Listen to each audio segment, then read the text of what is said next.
গত ২-৩ দিন যাবৎ বাসায় কুরবানির গোশত খেতে খেতে আর ভালো লাগছিল না, তাই আজকে ভাবলাম একটু পাতলা করে মাছের ঝোল রান্না করব, আর সেটা হচ্ছে আলু ও পটল দিয়ে।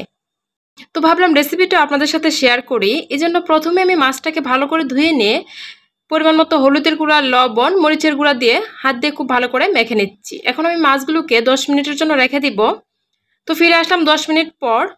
চুলায় প্রথমে কড়াইটা বসিয়ে পরিমাণ মতো সরিষার তেল দিয়ে দিলাম। তো তেলটা একটু গরম হওয়ার পর এখন আমি মাছের পিসগুলো দিয়ে দিলাম।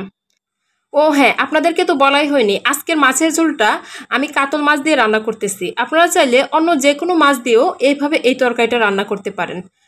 তো মাছগুলোর একটা পাশ ভাজা হয়ে গেলে আরেকটা পাশ উল্টে দিচ্ছি।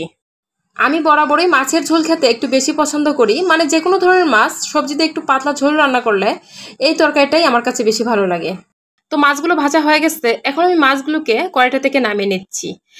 মাছ ভাজার তেলেই এখন আমি আলু ও পটলটা ভেজে নিব।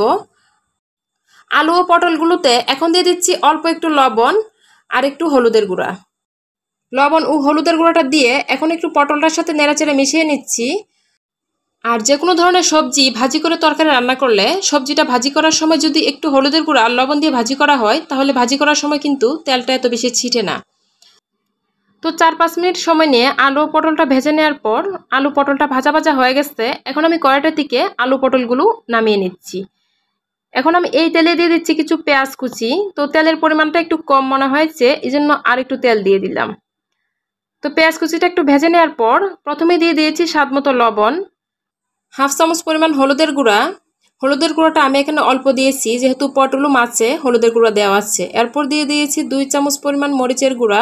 এখন দিয়ে দিচ্ছি 1 চামচ পরিমাণ সরিষার পেস্ট। সরিষার পেস্টটা দেওয়ার পর এখন দিয়ে দিলাম অল্প একটু পানি মশলাটা কষিয়ে আসার জন্য। আর হ্যাঁ, আমি কিন্তু ধনিয়ার গুঁড়াটা দিতে ভুলে গিয়েছিলাম, এই জন্য এখন দিয়ে দিয়েছি 1 চামচ পরিমাণ ধনিয়ার গুঁড়া। তো এরপর একটা ঢাকনা দিয়ে ঢেকে দিলাম মশলাটা কষিয়ে নেওয়ার জন্য। তো কিছুক্ষণ পর মশলাটা কষানো হয়ে গেলে এখন আমি দিয়ে দিচ্ছি আগে থেকে ভেজে রাখা আলু ও পটলগুলো। আলু ও পটলগুলো দিয়ে মশলাটার সাথে একটু মিশিয়ে নিয়ে এখন একটা ঢাকনা দিয়ে ঢেকে দিলাম। এখন আমি আলু ও পটলটা কষিয়ে নেব। তো আমি শুধু ঢাকনাটা উঠিয়ে একটু পরপর নেড়ে ছেড়ে দিচ্ছি। আলু ও পটলটা কষিয়ে নেওয়ার পর এখন আমি দিয়ে দিচ্ছি আগে থেকে ভেজে রাখা মাছের পিসগুলো। মাছের পিসগুলো দেওয়া হয়ে গেছে, এখন আমি দিয়ে দিচ্ছি ঝোলের জন্য পরিমাণ মতো পানি।